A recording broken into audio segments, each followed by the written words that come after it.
Daily bread Bible facts ప్రేక్షకులకు నా హృదయపూర్వక వందనములు. ఈరోజు మన టాపిక్ ఏమిటంటే సొలొమోనుకు 1000 మంది భార్యలను దేవుడు ఎందుకు అనుమతించాడు అనే విషయం గురించి ఇప్పుడు పూర్తిగా తెలుసుకుందాం.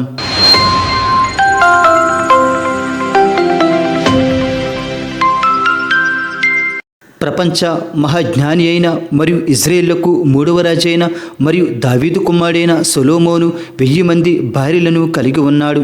ఒక రాజస్థానంలో ఉన్న వ్యక్తి బహుభార్యత్వం కలిగి ఉండడం దేవునికి వ్యతిరేకమైన పని. మరియు దేవుడు సొలొమోనుకు జ్ఞానం, ఐశ్వర్యం, దీర్ఘాయుషు ఇచ్చినప్పుడు సొలొమోను ఇంతమంది భార్యలను చేసుకోకుండా దేవుడు అడ్డుకట్ట వేయవచ్చుగా, కానీ అలా జరగలేదు. అయితే సొలొమోను యొక్క భార్యల విషయంలో దేవుని యొక్క వైఖరి ఏమిటో ఇప్పుడు పూర్తిగా తెలుసుకుందాం. కావున ఈ వీడియోను చివరి వరకు వీక్షించి లైక్ చేసి సబ్స్క్రైబ్ చేసుకోగలరు. మొదటి రాజులు 11:3. అతనికి 700 మంది రాజకుమార్తెలైన భార్యలను 300 మంది ఉపపత్నులను కలిగి ఉండిరి. ఈ లేఖనం ప్రకారం సొలొమోనుకు భార్యలు 700 మంది, ఉపపత్నులు 300 మంది, మొత్తం 1000 మంది కలిగి ఉన్నారు. ఇక్కడ భార్యలు, ఉపపత్నులు అనే 2 వర్గాలు మనకు కనిపిస్తున్నాయి. భార్యలకు ఉపపత్నులకు తేడా ఏమిటంటే, భార్య అనేది చట్టపరంగా మరియు అధికారికంగా గుర్తించబడుతుంది మరియు కుటుంబంలో ఉండే హక్కుల విషయంలో మరియు భర్త, పిల్లల విషయంలో భార్యకు ప్రథమ స్థానం ఉంటుంది. అలాగే ఉపపత్ని అంటే భార్యకు ఉన్న సమాన హోదా ఉపపత్నికి ఉండదు. కుటుంబంలో గుర్తింపు ఉంటుంది కానీ తక్కువ హోదా ఉంటుంది. ఇటువంటి భార్యలు, ఉపపత్నులు కలిపి మొత్తం 1000 మందిని సొలొమోను కలిగి ఉన్నాడు. అయితే దేవుడు ఇంతమందిని ఎందుకు అనుమతి ఇచ్చినట్టు? దేవుడు ఈ విషయంలో సొలొమోనుకు జాగ్రత్తలు చెప్పవచ్చుగా అనే అనుమానాలు మనకు వస్తూ ఉంటాయి. అయితే దేవుడు ఇటువంటి వాటిని అసలు సహించడు. బహుభార్యత్వాన్ని దేవుడు అంగీకరించడు. ఈ విషయమే సొలొమోను పుట్టకముందే దేవుడు మోషే ధర్మశాస్త్రంలో వ్రాయించాడు. ద్వితోపదేశకాండము 17:17. తన హృదయము తొలగిపోకుండానట్లు అతడు అనేక స్త్రీలను వివాహము చేసుకొనకూడదు. వెండి బంగారములను అతడు తన కొరకు బహుగా విస్తరింప చేసుకొనకూడదు. ఇది ధర్మశాస్త్రంలో ఒక రాజుగా నియమింపబడిన వ్యక్తికి దేవుడిచ్చిన స్పష్టమైన ఆజ్ఞ. ఇజ్రాయేళ్లకు ఎవరైతే రాజుగా నియమించబడతారో వారు అనేక స్త్రీలను వివాహం చేసుకోకూడదు. ఎందుకంటే వారి హృదయం తొలగిపోకుండా దేవునిపై, రాజ్యంపై, ప్రజలపై మనస్సు ఉంచడానికి. అలాగే వెండి బంగారాలు కూడా తన కోసం విస్తారంగా సమకూర్చుకోకూడదు. అయితే మహాజ్ఞాని అయిన సొలొమోనుకు ధర్మశాస్త్రంలో ఉన్న అన్ని విషయాలు బాగా తెలుసు. అలాగే ఈ ఆజ్ఞ గురించి సొలొమోనుకు ముందే తెలుసు. అంటే ఇక్కడ సొలొమోను దేవుడిచ్చిన ఆజ్ఞను మీరి పాపం చేశాడు. ఏకంగా 1000 మంది భార్యలను కలిగి దేవునికి అవిధేయత చూపించాడు. ఎక్కువ మంది భార్యలు ఉండడం వల్ల హృదయం తొలగిపోతాదని దేవుడు ముందే చెప్పాడు. అలాగే సొలొమోనుకు కలిగిన భార్యలు కూడా సొలొమోను హృదయాన్ని త్రిప్పేశారు. మొదటి రాజులు 11:3. అతని భార్యలు అతని హృదయమును త్రిప్పివేసిరి. ధర్మశాస్త్రంలో దేవుడు ముందే చెప్పాడు.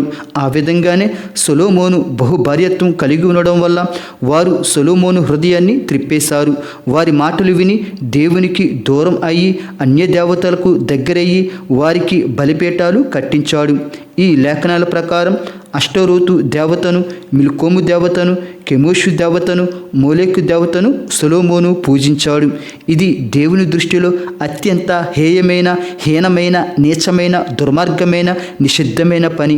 అయితే దేవుడు సొలొమోనును ఇంతవరకు తీసుకురాకుండా చేయవచ్చుగా అని మనం అనుకుంటాము. అయితే దేవుడు ధర్మశాస్త్రం ద్వారా చెప్పడమే కాకుండా సొలొమోనుకు అతని తండ్రి అయిన దావీదు ద్వారా కూడా చెప్పించాడు. మొదటి రాజులు 2:3. నీ దేవుడైన యెహోవా అప్పగించిన దానిని కాపాడి ఆయన మార్గం అనుసరించిన ఎడల నీవు ఏ పని పూనుకొన్నను, ఎక్కడ తిరిగినను అన్నిటిలో వివేకముగా నడుచుకుందువు. మోషే ధర్మశాస్త్రంలో వ్రాయబడి ఉన్న దేవుని కట్టడలను, ఆయన నియమించిన ధర్మశాస్త్రమంతటిని, ఆయన న్యాయ విధులను, శాసనములను గైకొనుము. ఈ మాటలు స్వయంగా దావీదు సొలొమోనుకు చెప్తున్నాడు. దేవుడు సొలొమోనుకు ఒక రాజుగా పని అప్పగించాడు. దానిని సొలొమోను కాపాడుకోవాలి. కానీ ప్రారంభంలో బాగానే కాపాడుకున్నాడు. దేవుడి నుంచి జ్ఞానం అన్నీ పొందుకున్నాడు. కానీ చివరి దశకు వచ్చేటప్పటికీ కాపాడుకోలేకపోయాడు. అలాగే ధర్మశాస్త్రంలో ఉన్న న్యాయ విధులను, కట్టడలను, శాసనములను గైకొనాలి అని దావీదు సొలొమోనుకు ముందే చెప్పాడు. అయితే అనేక మంది భార్యలు కలిగి ఉండడం విషయంలో మరియు అన్ని దేవతల విషయంలో సొలొమోను ధర్మశాస్త్రం చెప్పిన మాటలు చివరి దశలో వినలేదు. ఇవన్నీ దావీదు ద్వారా దేవుడు సొలొమోనుకు ముందే చెప్పించాడు. కానీ సొలొమోను దేవునికి అవిధేయత చూపించాడు.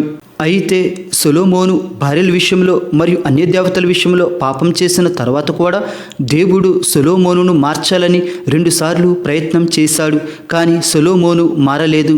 మొదటి రాజులు 11:9-10 ఇజ్రాయేలు దేవుడైన యెహోవా అతనికి 2 మార్లు ప్రత్యక్షమై నీవు ఇతర దేవతలను వెంబడింపవలదని అతనికి ఆజ్ఞాపించినను సొలొమోను హృదయము ఆయన యొద్ద నుండి తొలగిపోయెను. ఇలా దేవుడు 2 సార్లు చెప్పినా కానీ సొలొమోను వినలేదు. అయినా కానీ దేవుడు దావీదు నిమిత్తం సొలొమోనుపై కరుణ చూపాడు. కానీ సొలొమోను రాజ్యాన్ని మాత్రం దేవుడు 2గా విభజించాడు. ఇదే కాకుండా ఎదోమీయులు, అరామీయులు సొలొమోను రాజ్యంపై యుద్ధానికి దిగేలా దేవుడు చేశాడు. ప్రపంచాన్ని మహాజ్ఞానంతో గుప్పిట్లో పెట్టుకున్న మహారాజు చివరికి ఒక కీలుబొమ్మ రాజుగా అయ్యాడు. చివరికి మరలా సొలొమోను దేవుని దగ్గరకు వచ్చి పశ్చాత్తాపం చెంది తను చేసింది తప్పు అని తెలుసుకున్నాడు.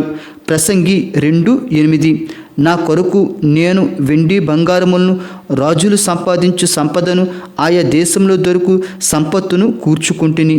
నేను గాయకులను, గాయకురాండ్రను, మనుషులు చేయించు సంపదలను సంపాదించుకుని బహుమంది ఉపపత్నులను ఉంచుకుంటుని. ఈ లేఖనంలో సొలొమోను వెండి, బంగారం, సంపద సంపాదించుకున్నాడు మరియు ఉపపత్నులను ఉంచుకున్నాను అని తన తప్పును తెలియజేస్తూ చివరికి ఏమన్నాడు అంటే 11వ వచనం చదువుదాం. అప్పుడు నేను చేసిన పనులన్నీయు వాటి కొరకై నేను పడిన ప్రయాసమంతయు నేను నిదానించి వివేచింపక అవన్నీ వ్యర్థమైనవిగాను ఒకడు గాలికి ప్రయాసపడినట్టుగాను అగుపడెను. సూర్యుని క్రింద లాభకరమైనదేది లేనట్టు నాకు కనబడెను. ఈ లేఖనం ప్రకారం సొలొమోను చేసిన తప్పులను బట్టి నిదానించి ఆలోచించగా అవన్నీ వ్యర్థమని చెప్తున్నాడు. గాలికి ప్రయాసపడినట్టుగా తను చేసిన తప్పులను చెప్తున్నాడు. నేను చేసిన తప్పులు బట్టి ఏ లాభం ఉండదని చెప్తున్నాడు. ఈ విధంగా సొలొమోను చివరిలో తన తప్పులను తెలుసుకుని మరలా దేవునికి దగ్గరయ్యాడు. ఆ సమయంలోనే దేవుడు సొలొమోను చేత ప్రసంగి గ్రంథం వ్రాయించాడు. యవ్వనంలో ఉన్నప్పుడు దేవుడు సొలొమోను చేత పరమగీతము వ్రాయించాడు. మరియు మధ్య వయస్సులో ఉన్నప్పుడు దేవుడు సామెతల గ్రంథం వ్రాయించాడు. అలాగే వృద్ధాప్య దశలో ఉన్నప్పుడు దేవుడు సొలొమోను చేత ప్రసంగి గ్రంథం వ్రాయించాడు.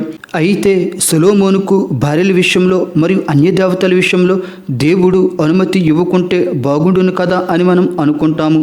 కానీ ఎవరైనా పాపం చేయడం దేవుని చిత్తం కాదు. పాపం చేయమని దేవుడు అనుమతి ఇవ్వడం వంటివి ఉండవు. కానీ మనం మన సొంత నిర్ణయాలు తీసుకునేందుకు దేవుడు మనకు అనుమతి ఇస్తాడు. ఈ విషయంలో దేవుడు మనకు స్వాతంత్రం ఇచ్చాడు. దీనిని మనం మంచిగా ఉపయోగించి దేవునికి విధేయత చూపాలి. 1 కొరింథీ 6:12 అన్నిటి యందు నాకు స్వాతంత్రము కలదు గాని అన్నియు చేయదగినవి కావు. దీన్ని బట్టి అన్నిటిలో మనకు స్వాతంత్ర్యం అనగా స్వేచ్ఛ ఉన్నది. అలాగని అన్ని పనులు చేయకూడదు. ఏది మంచిదో ఏది చెడో పరీక్షించి పనులు చేయాలి. అలాగే సొలొమోనుకు తన నిర్ణయాలకు దేవుడు అనుమతి ఇచ్చాడు. కానీ పాపం చేయమని అనుమతి ఇవ్వలేదు.